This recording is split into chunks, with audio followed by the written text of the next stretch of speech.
Answer ಮಾಡ್ತಿಲ್ಲ? Ma'am, ಒಂದು ವಾರದಿಂದ ನಿಮ್ಮನ್ನು ನೋಡಿದೆ ನನಗೆ ಸಮಾಧಾನವೇ ಇರಲಿಲ್ಲ. ನಿನ್ಗೆ CSR ಪ್ರಾಜೆಕ್ಟ್ ನೋಡ್ಕೊ ಅಂತ ಹೇಳಿ ದೊಡ್ಡ ತಪ್ಪು ಮಾಡಿದೆ. ಮುಂಚೆ ಆಗಿದ್ರೆ ಸಿಕ್ಕೋ ಚೂರು ಪಾರೋ ಟೈಮಲ್ಲಿ ನನ್ನ ಜೊತೆ ಟೈಮ್ ಸ್ಪೆಂಡ್ ಮಾಡ್ತಿದ್ದೆ. ಆದರೆ ಈಗ ನನ್ನ ಮರ್ತೇ ಬಿಟ್ಟಿದ್ಯಾ?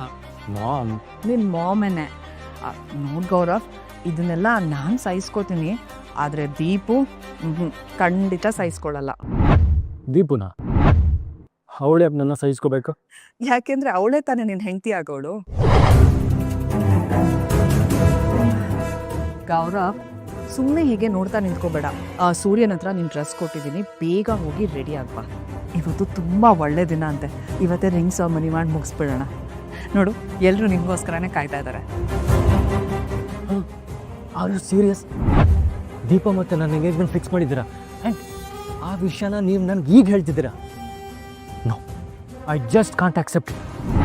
ನಾನು ಮಾತಾಡಿ ನೋಡಿ ಎಲ್ಲ ಮಾಡಾಗಿದೆ. ನೀನೇನು ಮಾಡೋ ಅವಶ್ಯಕತೆ ಇಲ್ಲ.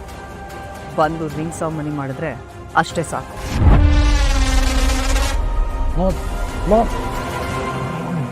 Please sign me.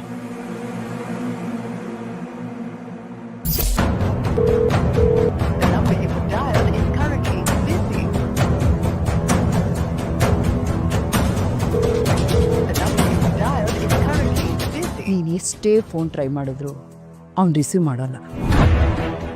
ಏನು ಪ್ರಯೋಜನ ಇಲ್ಲ. ನನ್ನ ಮಗ ಕೋಟ್ಯಾಧಿಪತಿ, ಅವನು ಪಿ ಆಗೋಕ್ಕೂ ಯೋಗ್ಯತೆ ಇಲ್ಲದೆ ಇರೋ ನೀನು ಅವನ ಮದುವೆ ಮಾಡಿಸಿ ಅವನು ಹೆಂಡತಿ ಮಾಡ್ತೀನಿ ಅಂತ ಹೇಗೆ ಅನ್ಕೋತೀಯ? ಕುಲ ಗೋತ್ರ ಏನು ಗೊತ್ತಿಲ್ಲದೆ ಇರೋ ಅನಾಥೆ ನೀನು.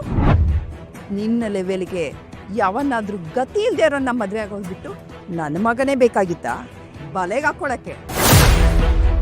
ಏನಿದಕ್ಕೆಲ್ಲ ನಿಮ್ಮ ಆಶ್ರಮದಲ್ಲಿ ಟ್ರೈನಿಂಗ್ ಕೊಡ್ತಾರಾ? ಆಂಟಿ, ನನ್ನ ಆಶ್ರಮದ ಬಗ್ಗೆ ಇನ್ನು ಬಂದು ಮಾತಾಡ್ಬೇಡಿ.